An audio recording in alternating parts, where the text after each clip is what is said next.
tariff scares, also like the CHIPS Act, like a lot of people talking about reshoring. Majority of the world's supply comes from China. When it comes to the raw material, when it comes to manufacturing, even the plating, most of that is based out of China. China has her big panda paw firmly on almost all the mines that produce these valuable rare earth acids. I don't know if you've seen that movie. I think it's like Don't Look Up, and they're talking about like an asteroid's coming towards Earth, and they find out that it's got like all these rare earth metals on it, and they're like, well, we're going to try to mine it before it hits. At least $32 trillion of these critical materials. I got to imagine it's can be challenging to build something when you're like not sure, like you've been compartmentalized, like it's the Manhattan Project of like, we need you to do this, but you can't see the rest of the project or know those details. Like I gotta imagine that that's kind of frustrating sometimes. Electroplating only works for conductive materials, which polymers of course aren't. People in medtech, and this can be on the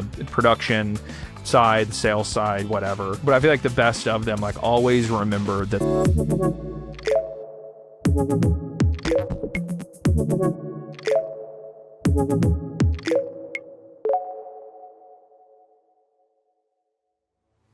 Hey everyone, welcome to this week's episode of the MedTech Innovation Podcast. I'm your host, Spencer Jones, founder at Exo MedTech. I had an absolutely awesome conversation today with an incredible individual, Ross Peterson, Chief Business Development Officer at ProPlate. They're a Minnesota-based metallization company that's been quietly but massively advancing medical device manufacturing over the past couple decades, specifically in that electroplating, metallization, and kind of energy delivery space. So Ross has been there from 15 years, started working on the production floor to now kind of driving strategic innovation.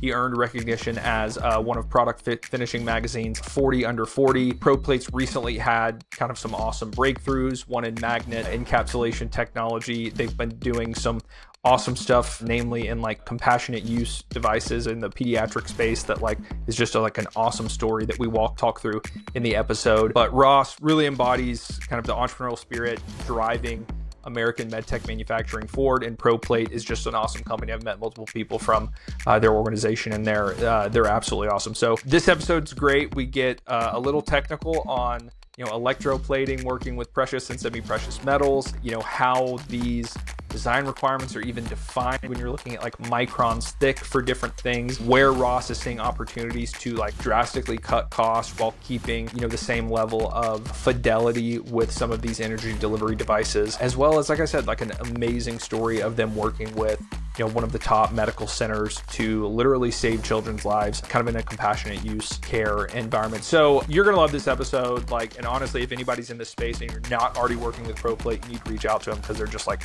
fantastic. But without further ado, let's get into the episode. Mr. Ross Peterson, excited to have you on the pod. Where do we find you today? Speaking to you from my home office today, and it's great to be here, Spencer. Appreciate you having me. Yeah, absolutely. Absolutely. So we met at MD&M West. It feels like it was yesterday, but what was that? Like, I guess early February. But I remember I came by the booth, you guys had this really good display of all of the stuff that you guys do, specifically around the plating, which we'll get into in just a second. But a lot of it was so small, which is always right. But also like so fascinating to see metal on things that aren't metal, right? But for those that don't already know, would love if you could kind of share with the audience, a little bit of your background, your role at ProPlate, and then what you guys specialize in. Yeah, as you said, my name is Ross Peterson. I'm the Chief Business Development Officer at ProPlate. I've been with the company for almost 16 years now. And what we do at ProPlate is we specialize in metallization, and that can mean things from electroplating to vacuum deposition and some things in between. Yeah. So for the people that aren't as smart as you, or maybe aren't as familiar with kind of the metallization and electroplating, explain to me what metallization and plating is. I'm a fourth grader. Sounds great. So a lot of people in the industry are probably familiar with electropolishing, and that's a reductive process that's similar to electroplating, but it's the inverse of it. So with electroplating, we're adding metal as opposed to removing it with electropolishing. Uh-huh. So what you do is take a component, let's say it's a nitinol frame, and then typically we're selectively plating that frame, so we'd have to mask it with something. But the plating process itself is a series of cleaning steps. And then there's some activation steps, which is like a mild etch. It creates some free radicals at the surface, removes any oxides. So it preps it for bonding. Then you go into the plating bath, which is a bath with filled, it's a aqueous chemistry with metal ions suspended in it. And the part becomes the cathode. And there's an anode in the bath.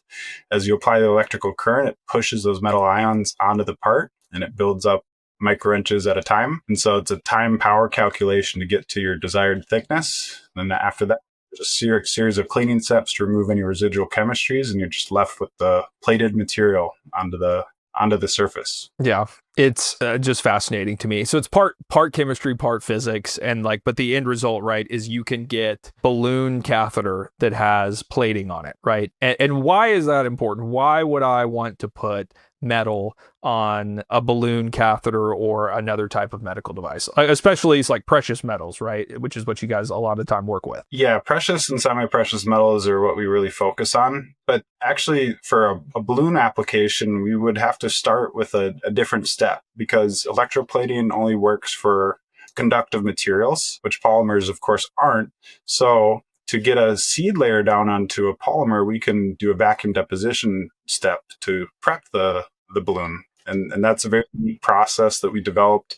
It's a lot of old technology that goes back to the semiconductor industry, but it's typically with flat sheets and more temperature resistant components. So we're working with 3D balloons, not as temperature resistant in some cases, and then trying to get fine patterns onto them. So that's the prep step.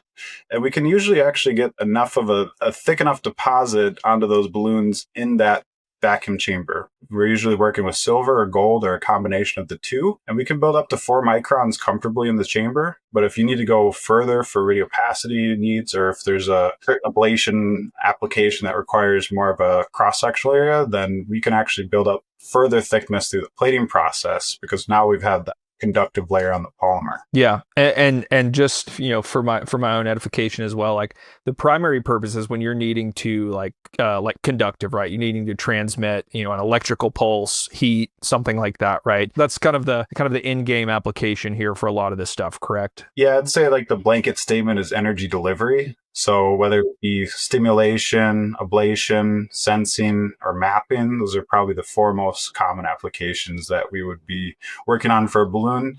And then I think the up and coming application is radiopacity. We're seeing a lot of needs in the balloon space, and some of the extruded tubings out there where there's just not a good solution today, especially when you're thinking about the rigidity that it adds to put more metal stamp components and things like that.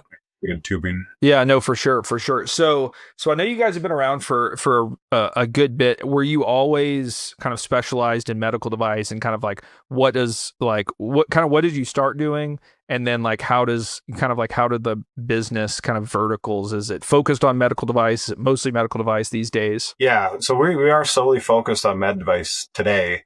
But the beginning of the company, over 35 years ago, there was no really industry focus. We served the aerospace industry, consumer electronics, telecom, and we went through a lot of cyclical natures of those industries and decided we don't want to have to ride the cyclical nature of those industries. And we did serve some medical device customers at the time, and we took a look at the business and saw that the revenue was really durable and the cause was really good too. So we just happened to be in the Twin Cities metropolitan area, and it's a perfect place to be when it comes to med device. Yeah, it really is. I was just up in Minneapolis for a conference trade show. If people don't know, Warsaw, Indiana, Minneapolis, St. Paul area, it's just so much med device up there. This is a question I've had, kind of toiling in my brain since I, met you guys. But you talked about the microns and thicknesses, and if you need a bigger thickness, if you need less thickness, whatever.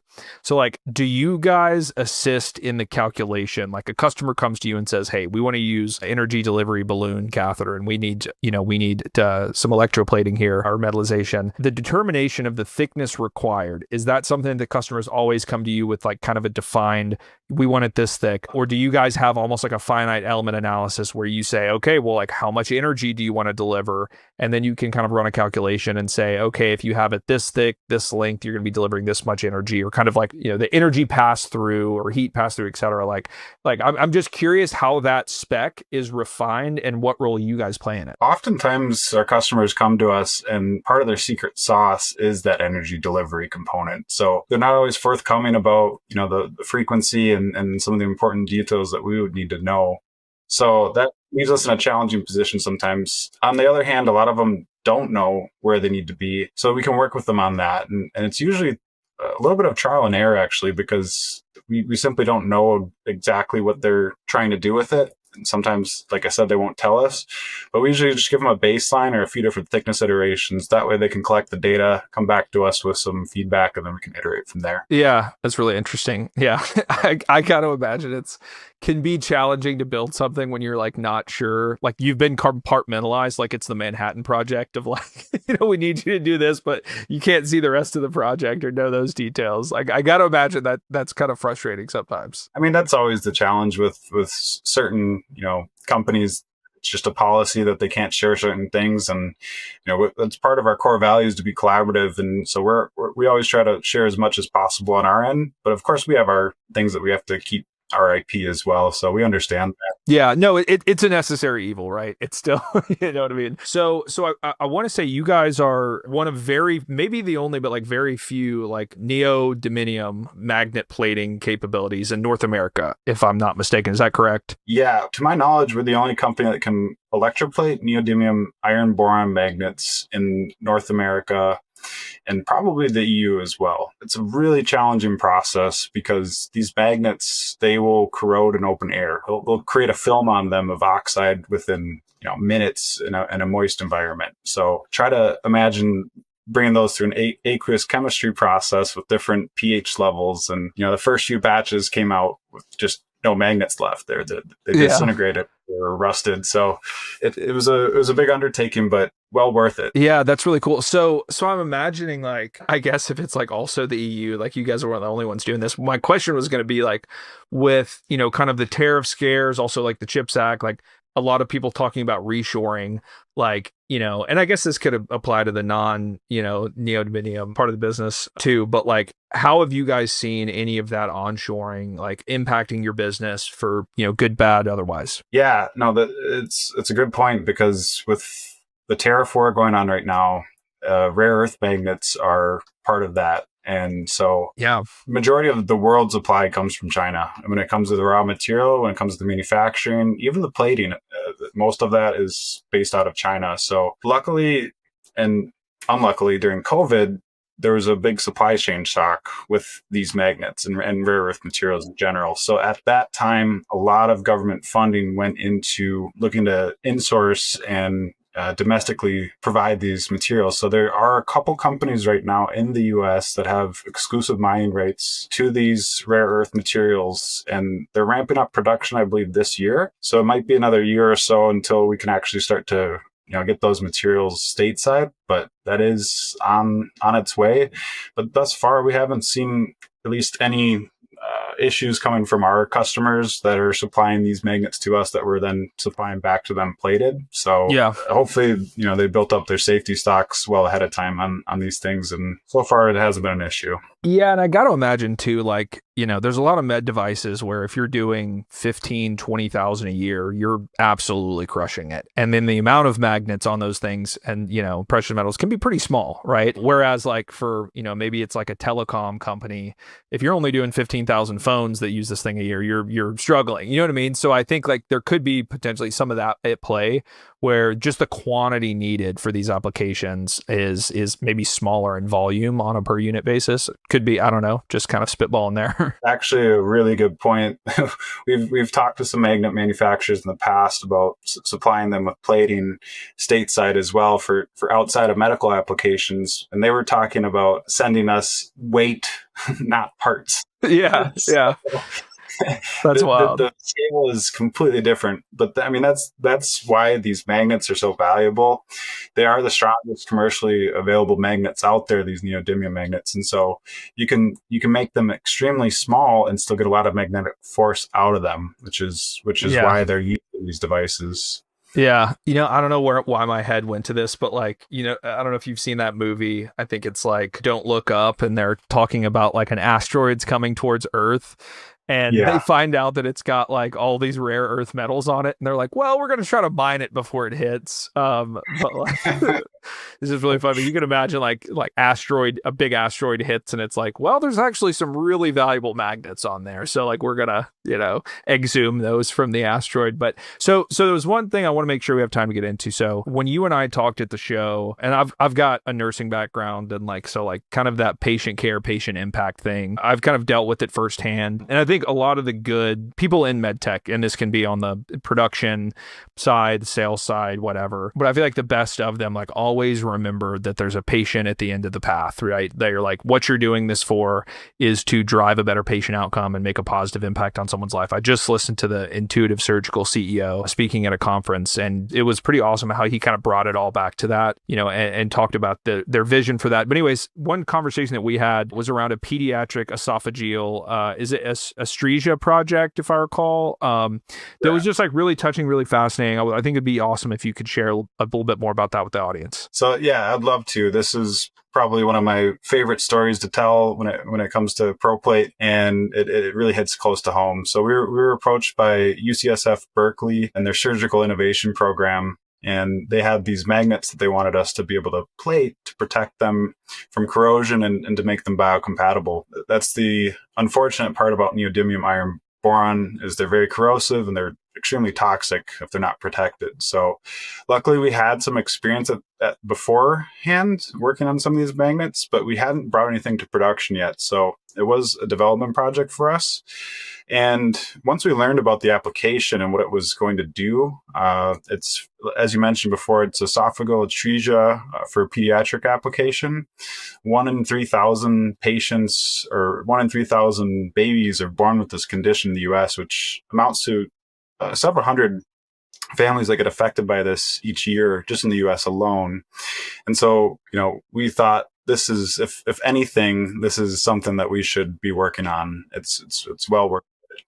And usually we're so separated from the patient that we don't even get to hear any of the stories or the outcomes. But on this one, it was very different. So, first we had to start developing the process, and we worked very collaboratively with the UCSF Berkeley and all the other collaborators that were on the project. And so that went from everything to testing different magnet designs, different magnet geometries. Some played better with the plating process than others, and we nailed it down to a design that worked. Can I really quickly, sorry to interrupt, I just want to make sure that like people appreciate what this is, like esophageal atresia.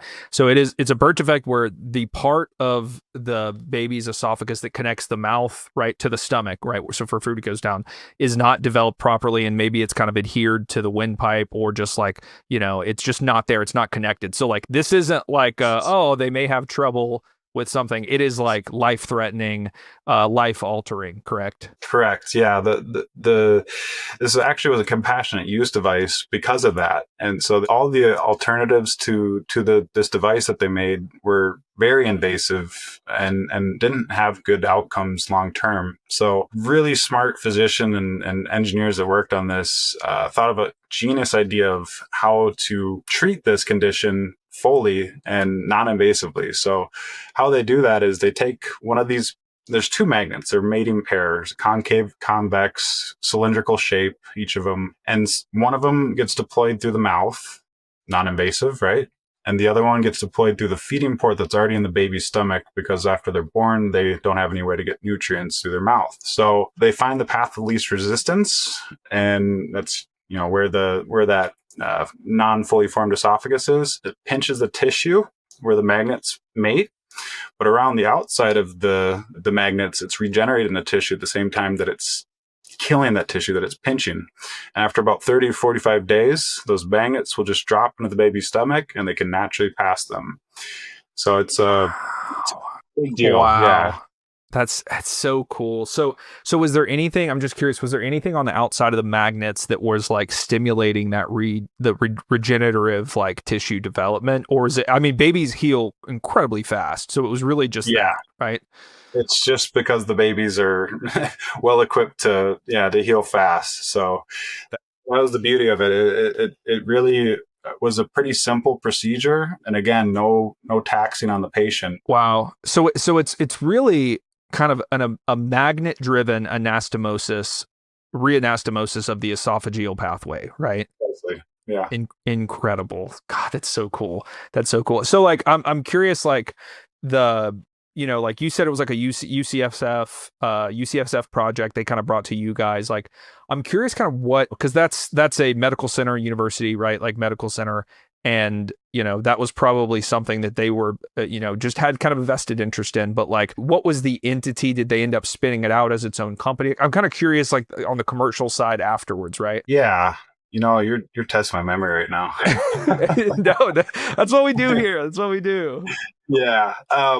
All I can say is I don't know if I can mention everybody that worked on it, but there were some other industry partners, and then it was the UCSF Berkeley, like surgical innovation. Not sure what the full name is for it. Yeah. But when they came to us, they were blunt. They said, here's our budget. We don't have much to work with.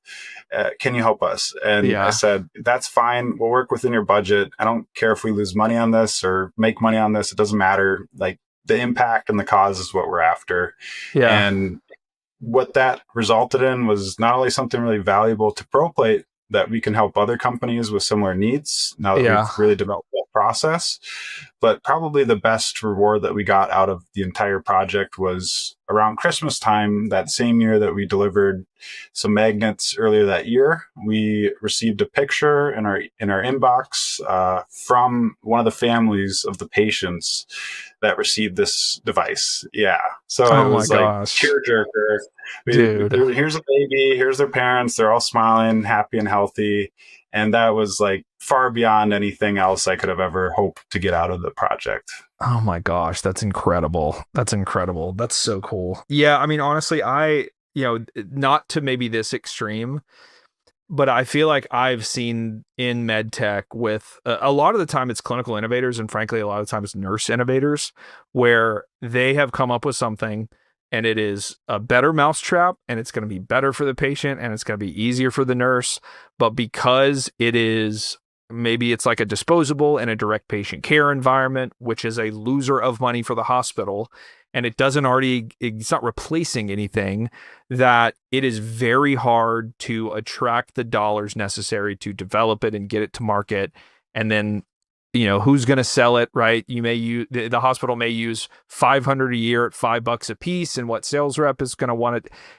There are those commercial factors where it's like, I've had to tell people, like, look, this is a really great idea and this would work and this would be better, but like, it is not a commercially viable thing. Like, if it existed already, it would be ubiquitous, but getting it from where it is now to that with an investable model, it's just really not there. So like, is there a home for things like that? You know what I mean? Like, and it would take companies like maybe like Medline or Cardinal that had the scale or something like that. But like, I really wish like some of those groups that really could kind of bring stuff like that to bear would like lean more into this stuff, because like it's on each individual one, it's like, yeah, we can do without that. But when you create these microfractures all throughout healthcare of all these little things that could be used, but they're not, because it's not a revenue driving thing, like, you end up with just very subpar patient care in some ways. But okay, moving on a little bit. So there's so much consolidation in, healthcare and med tech, and it seems like a lot of these, verticals verticals in med tech are dominated by, the giants, the Medtronics, the Abbotts, the Bostons, the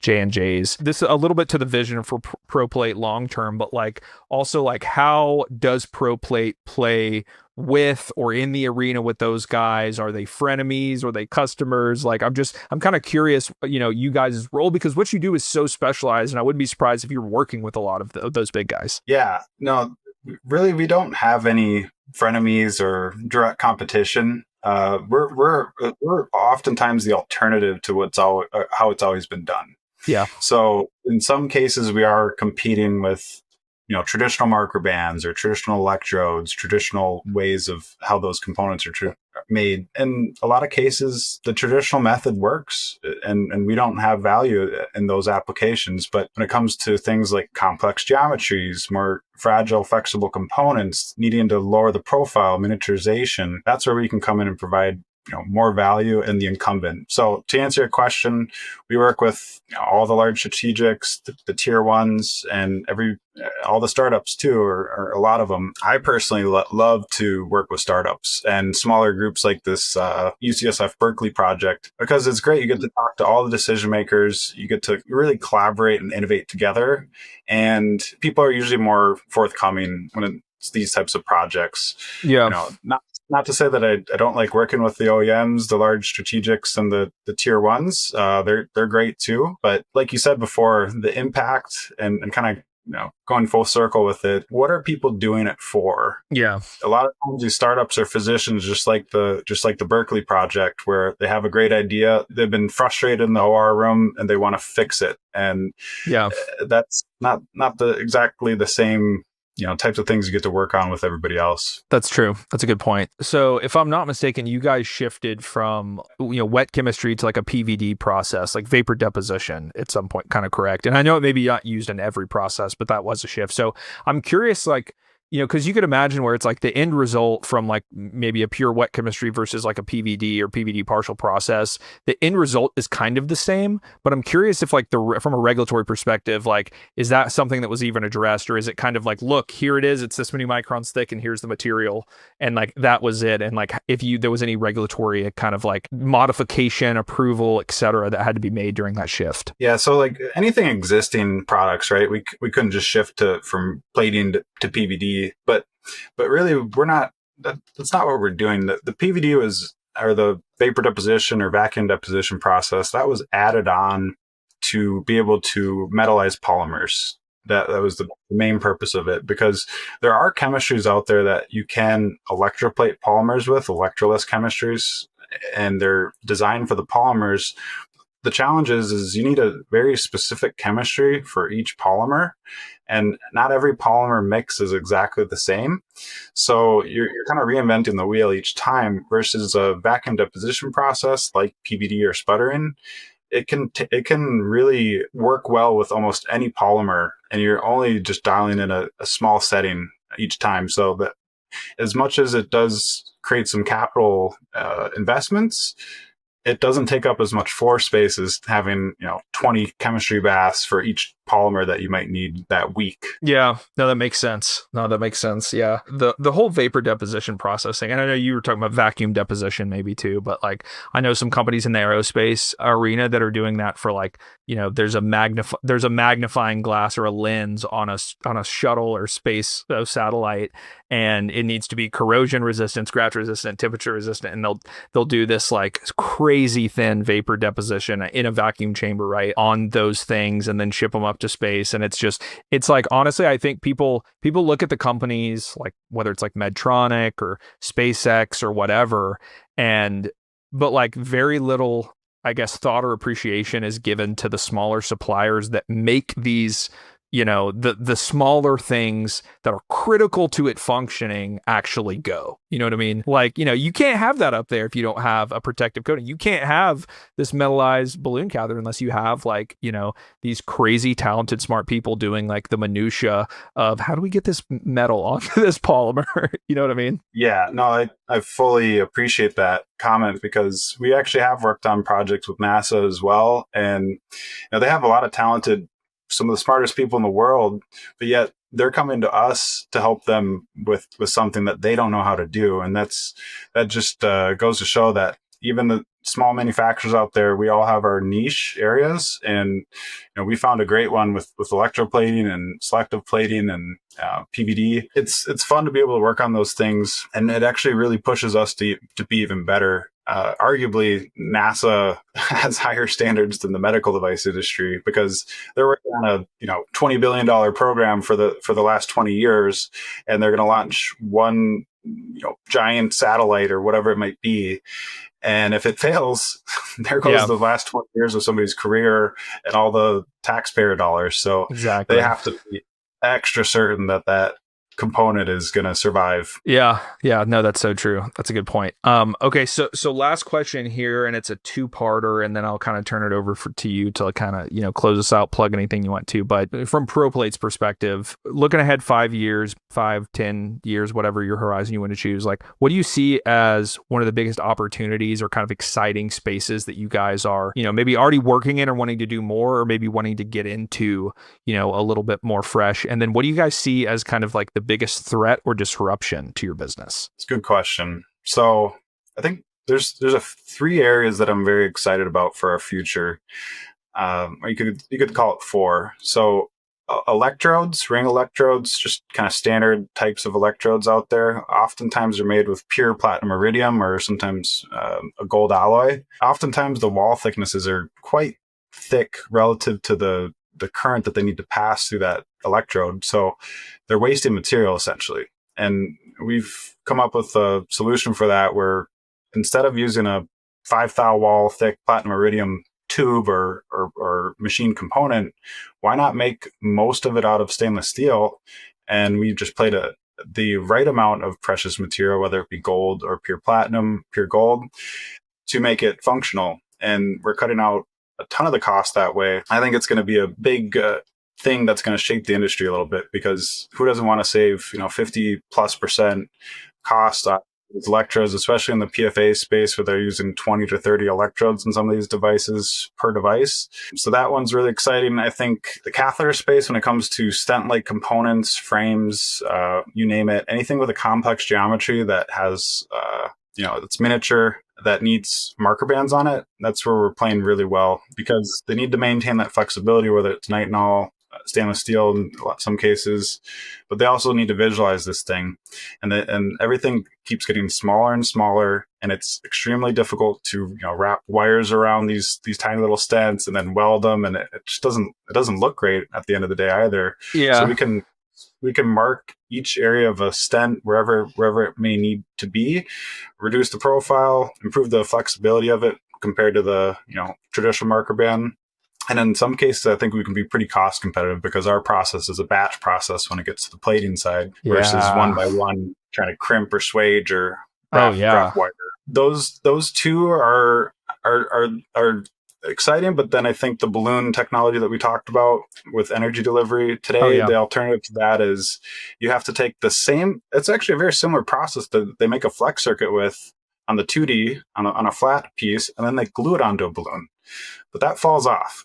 It doesn't stay on well, and then it also puts a lot more rigidity, because they're taking like a polyimide sheet and they're cutting that up and then they're gluing that onto the balloon, versus why don't you take the polyimide sheet out of the equation and directly deposit that electrode or array onto the balloon. That's really interesting. So last thing real quick, disruption, like point of disruption that you're have your eye on, or maybe threat to the business. Honestly, I think the disruption really is the electrodes and the marker bands that we can plate up stainless steel with. That right there is just an untapped market right now. We're still kind of getting the word out there of what's possible. And there's one thing to come too for us. We did come up with a way to make our own marker bands as well. It doesn't involve drawing tubing. I can't really get into how we do it, but the end result is a traditional marker band. However, it's made out of pure material, and we believe we can go down to sizes under 2 French and wall thicknesses under 1 thou. So we're kind of pushing the limits of what can be done on traditional marker bands as well too. That's so awesome. Man, I just have ideas like popping in my head just from having these conversations, because it's like talking about the capabilities and stuff that you guys have. It just like gets my creative juices flowing.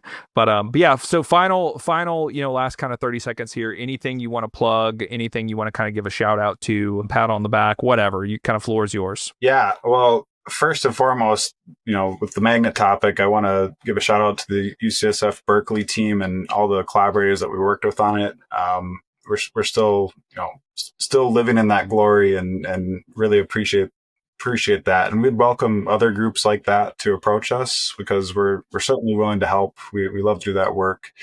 And then I also, of course, want to thank everybody on the team at ProPlate. If it wasn't for all the people that are doing the work and researching things and developing things and in the trenches, we wouldn't have any product to put out there. So, and then also want to thank you for having me on today and giving me your platform. It's been fun watching you and seeing your other podcasts. So it's great to be on one. Yeah, man, absolutely. And if anyone's ever interested or potentially could work with ProPlate, they're like the nicest people, like honestly. And like I think you giving a shout out to your team, like you can just see the kind of person Ross is. So yeah, like thank you for being on the pod. We'll put all of your ProPlate's website, your LinkedIn, all of that in the show notes so people can find you guys. But like Ross, thank you so much for being on the pod. Everybody that tuned in and listened, this far, like I hope this was helpful and valuable for you because I know it was valuable for me.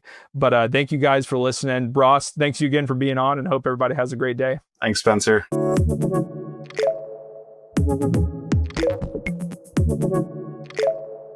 Thank you.